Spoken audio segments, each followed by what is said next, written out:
So it's the late 70s to mid 80s, and in that time period, you're trying to figure out what tape format to buy or rent. And it comes down to two options. You can go to Beta, it is the superior made technology. There's a lot of trick up these players' sleeves, but they're pretty expensive despite the fact that their picture quality is a little better. You have VHS. The quality isn't quite as good as Betamax. There's not as many tricks up its sleeve, but it's more consumer friendly, and it's a less bulky machine, and more affordable for the consumer. So you have a choice. What will you choose?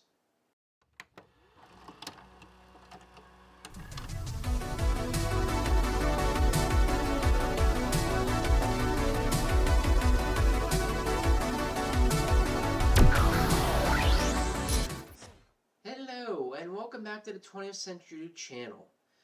So, as you can see here, we got the big Super Beta machine out because we're going to be talking about Betamax today and my honest thoughts on that format.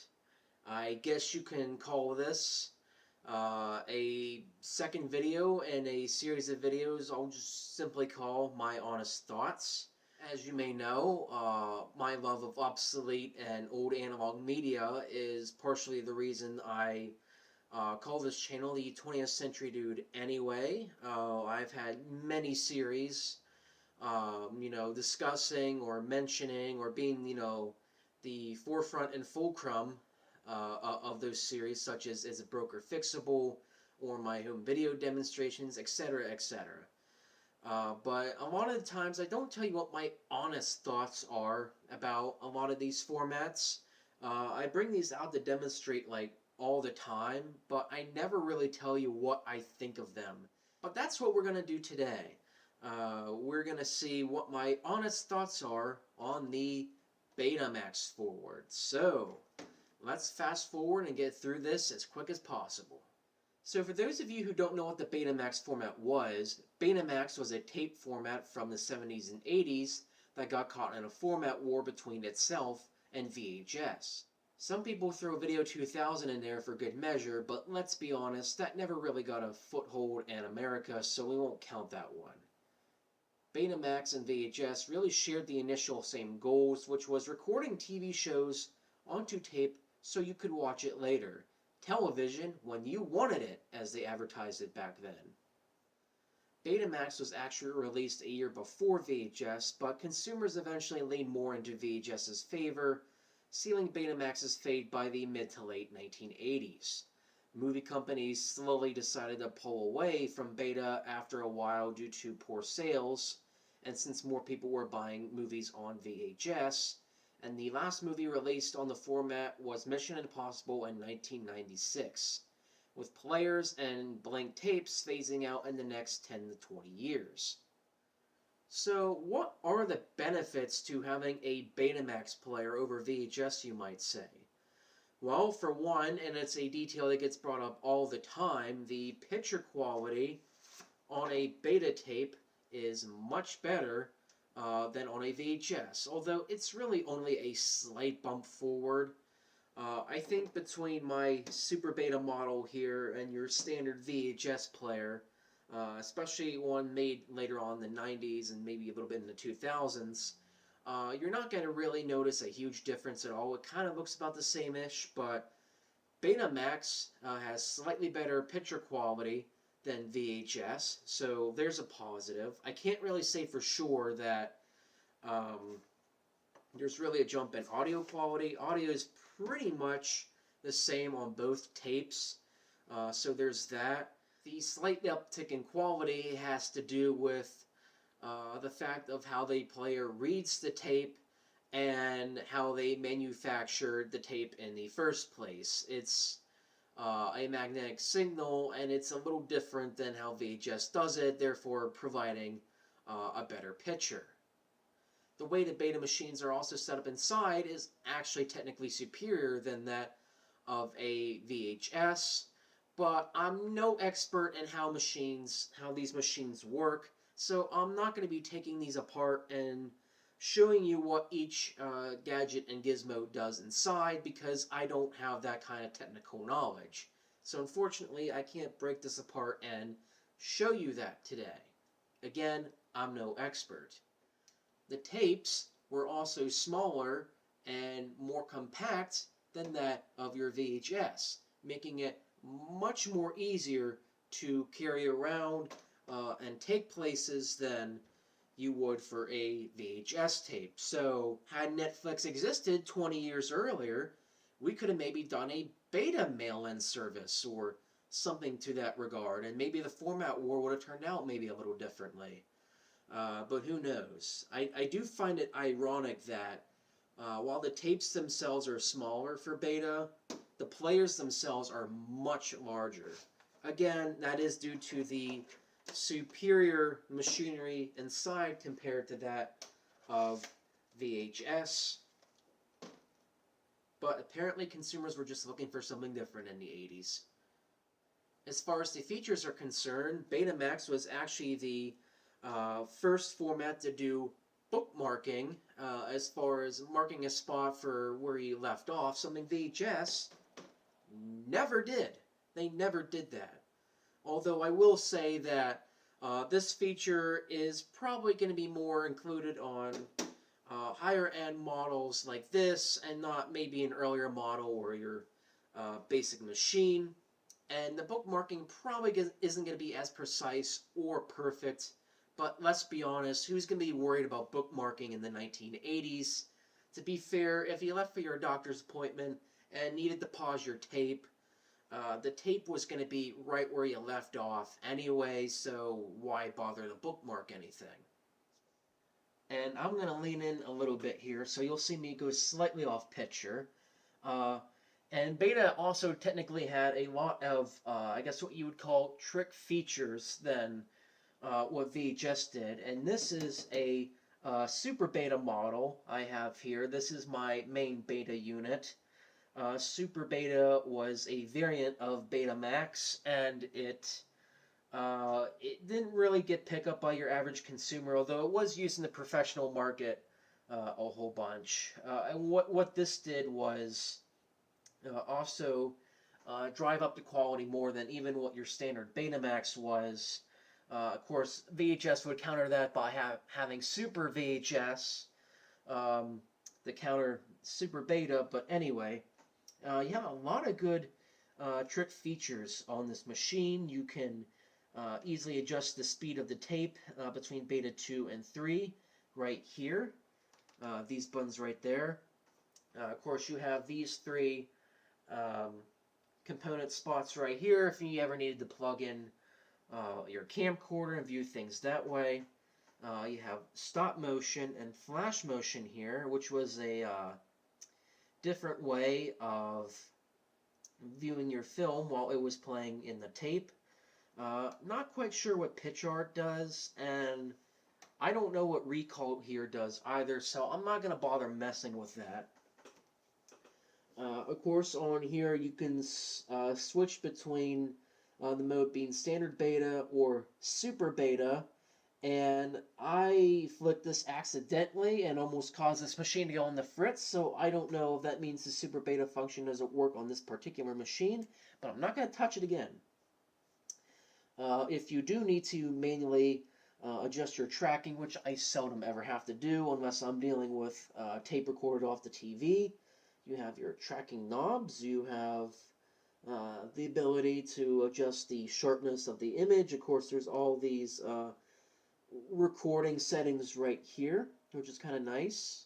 You have your typical clock settings on your VCR and a whole bunch of other gizmos. And I will say, on a beta machine, the fast forwarding option works a lot better than it does than your typical VHS, which is kind of nice.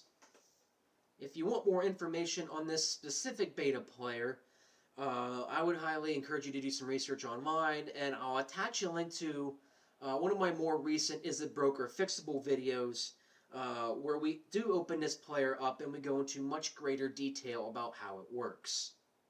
Lastly, Betamax also has a better lifespan than VHS, it is less likely to degrade than that of the VHS format. Maybe it's because people just didn't use these as often, therefore was not going to get as worn out. I suppose there's a possibility. People are always concerned about VHS degradation. Depending on how you stored them or how much you wore them out and played them. I mean, if you played these tapes hundreds of times, of course it's going to get worn out to death. Maybe to the point of unwatchability. But you won't have to really worry about that whole much about Betamax. So that's at least one nice thing to look forward to. That being said, that doesn't mean that Betamax doesn't have its shortcomings either. I think a lot of these are more nitpicks than negatives, but again, each format has their pros and cons. For one, with Betamax, since the format ended earlier than VHS did, you won't have as much in the video comment library, especially with movies. Any movie that was made after 1995, 1996, with the exception of Mission Impossible, of course, you're not really going to find on beta, whereas you're easily going to find that on a VHS. Of course, DVD would come later. So you're going to be pretty capped on what to find on Betamax. You will never find, Lord of the Rings. You'll never find Lord of the Rings on a beta. You'll never find, what's another good example? The 2005 King Kong. I guess those are both Peter Jackson examples. But you won't find that. You won't find The Italian Job with Mark Wahlberg, etc., etc. Any of those movies made later, you are not going to find on a Betamax whatsoever, because Betamax was capped after like the mid-90s. Especially considering any movie released in the 90s, you're not going to find as common on a beta. You might be lucky if you find Lethal Weapon 2 or something on a Betamax tape, but movie studios really just pulled out of the beta format after a while. And lean more into VHS's favor. So you're going to be a little capped on what to find as far as movies are concerned for beta. That being said, the amount of movies being released on beta and VHS were maybe about equal in the 70s and 80s, so you should be fine there. That and Betamax was always capped at a limited recording time. When the first beta models were released, they were set into what we now call Beta 1 mode, and that could only record things for an hour to an hour and a half-ish on a single tape. So if you're trying to get past 60 to 90 minutes on a tape, well, that's just too doggone bad. But then VHS comes out, and don't they have 2 hours of recording time? Okay, so Beta decides to combat this and say, alright, we're going to do 3 hours of recording time. VHS counters that by coming up with 4 hours of recording time, which was great if you wanted to record the Super Bowl and you needed to have the whole game on one tape, and maybe you didn't want to keep switching out tapes every time you ran out of tape room. And that's what really helped VHS in that particular realm, in the realm of sports, especially football. Of course, Beta would go on to do 5 hours of recording time, and while they thought that was going to be enough, VHS came up with 6 to 8 hours of recording time per tape, and that eventually sealed Beta's recording time, as far as that fate is concerned. Now, I will say, I would never really record anything past 4 to 5 hours on any tape, really. I've done 6 hours on a VHS before, and it's not great. It does not look or sound great, so I would not really recommend going past the 4 to 5 hour mark anyway. But regardless, Betamax was always sort of capped as to what they could record to. Of course, the farther down you record, the more recording time you get, the lower the quality of the tape recording gets. So that applied to both Beta and VHS.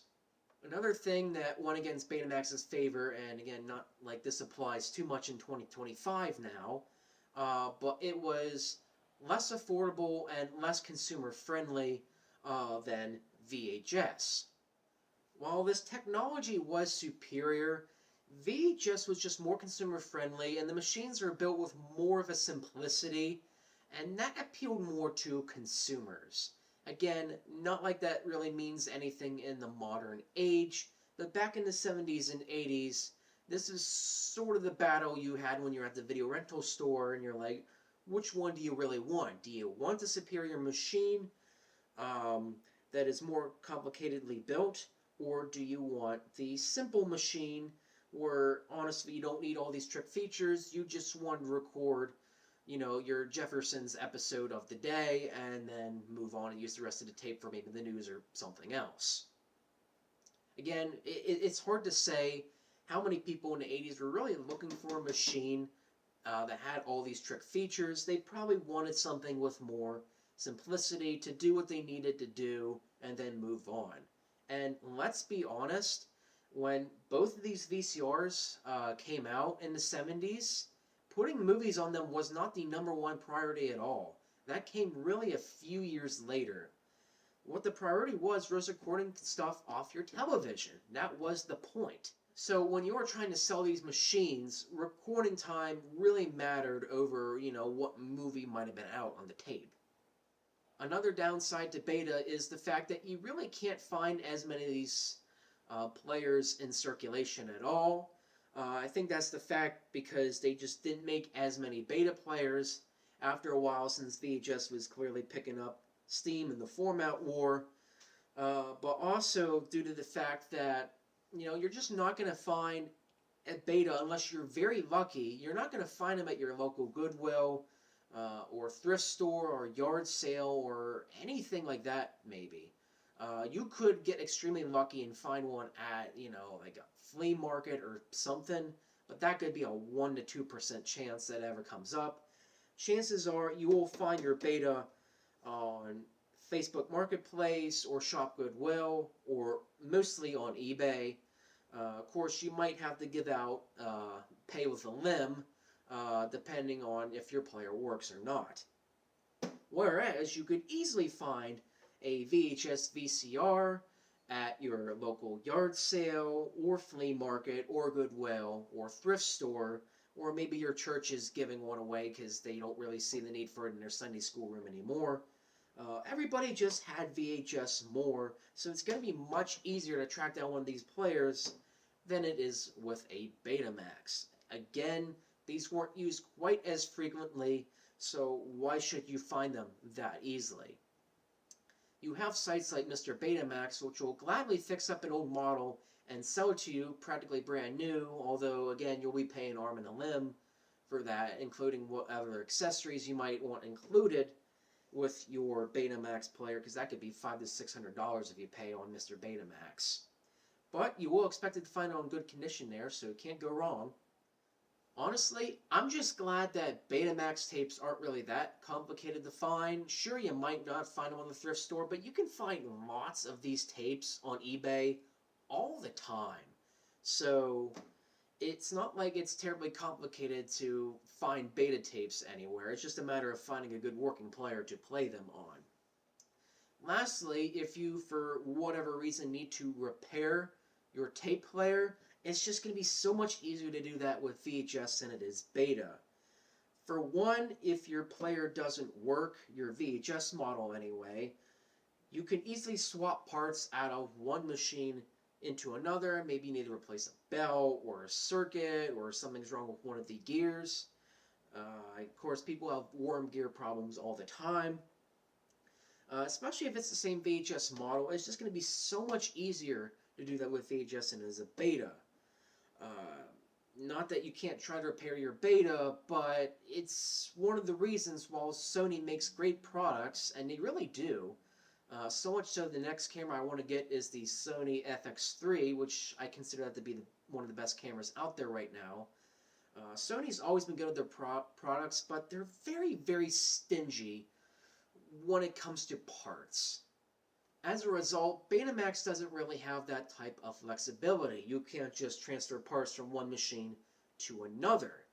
If it isn't a Sony thing going into another Sony thing, then you're just plain out of luck. It'd be one thing if something were to go wrong with this player. I would like to just maybe take a piece out of maybe my top loader that I have in storage and put it in here, but it's just not going to work with that type of compatibility, because that model is a Sears and this is a Sony. So chances are, if you need to replace parts, yeah, good luck, basically.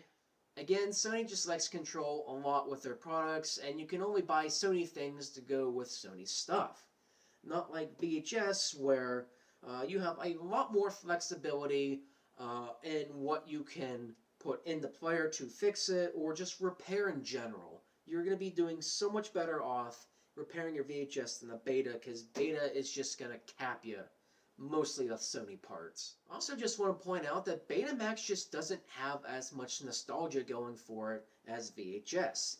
Everybody clearly has VHS nostalgia in some shape or form. Whether that's, maybe you grew up watching a certain movie on VHS over and over and over and over again, and you have fond movies in the 80s or 90s, or maybe it's just, the nostalgia of using the machine in the first place. Betamax doesn't quite have that much nostalgia going for it. Sure, I'm sure similar circumstances have happened with people. Maybe you grew up in a Beta-only house. Maybe you had that one dad that refused to get anything VHS, and they were Beta only for the longest time, so maybe you did end up growing up on Beta. But again, Beta was less common, so the VHS nostalgia was always just gonna outdo that.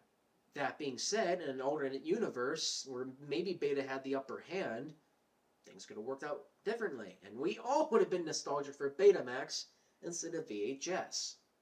I certainly do have more nostalgia for VHS, although that's because I've been around it since basically I was born in 2002, so I've always been using a VHS in some form, whereas for Beta, I didn't even get a player until like 2 years ago, my first set of tapes, and I didn't even hear about the format until 5 or 6 years ago.